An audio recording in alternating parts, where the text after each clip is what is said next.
Assalamualaikum warahmatullahi wabarakatuh.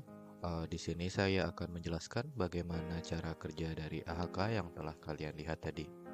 Nah, di sini adalah tampilan awal dari AHK-nya dan di belakang ada file AHK yang telah saya buka.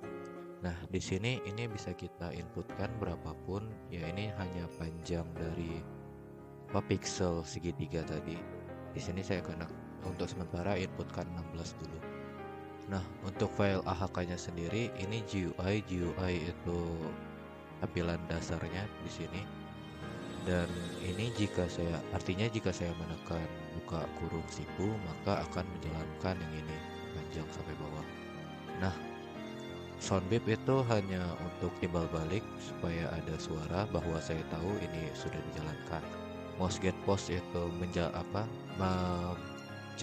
koordinat position kursor saat itu. Jadi expose itu adalah suatu variabel yang akan menyimpan position dari koordinat X, sedangkan ypos ya menyimpan koordinat Y.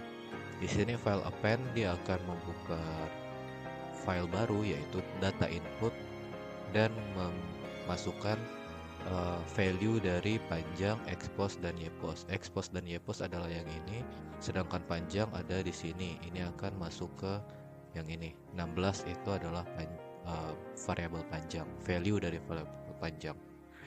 Setelah dimasukkan akan ada jeda selama 1 detik, lalu dia akan menjalankan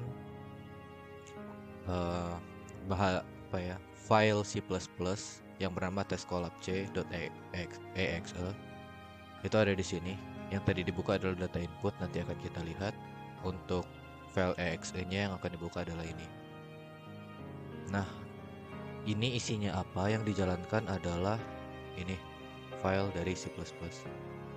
Inti dari ini adalah dia akan membuka data input.txt tadi yang berisi koordinat di X dan Y kursornya serta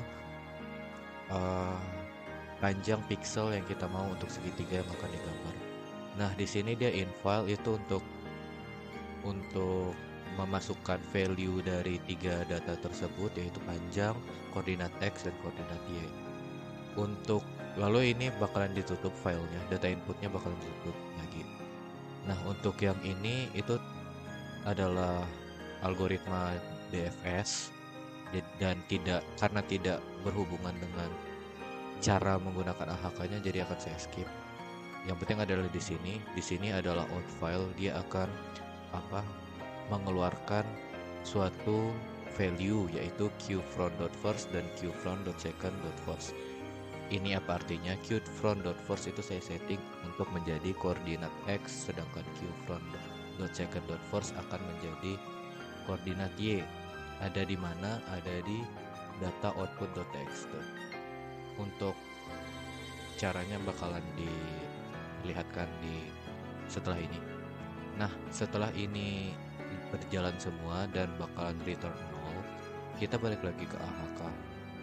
AHK akan membuka data output.txt yang telah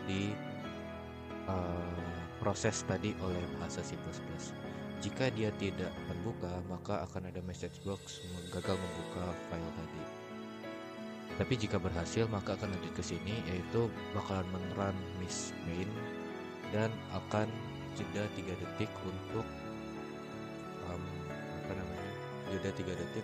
menunggu miss main-nya terbuka. Lalu akan perulangan selama filenya itu masih bisa dilihat, masih terbuka. Nah, dia akan mengambil setiap line dan akan mengassign X, variabel namanya X itu menjadi, kalau di C++ itu qfront.first yang mana koordinat X, sedangkan Y itu bakalan sama dengan di qfront.second.first yang mana koordinat Y. Lalu ini adalah rumus untuk segitiganya, dan ya basically dia menggerakkan mouse untuk menggambar segitiga untuk setiap koordinat yang ada di data output. Nah, data output itu apa? Akan kita lihat sebentar. Baiklah, di sini kita akan melihat hasil dari data input dan data output yang ada. Nah, untuk data input tadi adalah panjang, koordinat X dan koordinat Y. Hanya 3 value sebenarnya, yaitu koordinat X kursor kita saat mulai program dan koordinatnya saat kita mulai program. Masih adalah panjang pixel dari segitiga tersebut. Sedangkan data output itu adalah koordinat-koordinat dari hasil yang telah diproses menggunakan BFS tadi. Ini adalah seluruh koordinat dari segitiga yang digambar. Ada total 632 segitiga. Seperti yang bisa dilihat, 971, 513 adalah koordinat yang awal. Ya, lalu sisanya itu adalah koordinat yang telah diproses. Sesederhana itu. Sekian, terima kasih.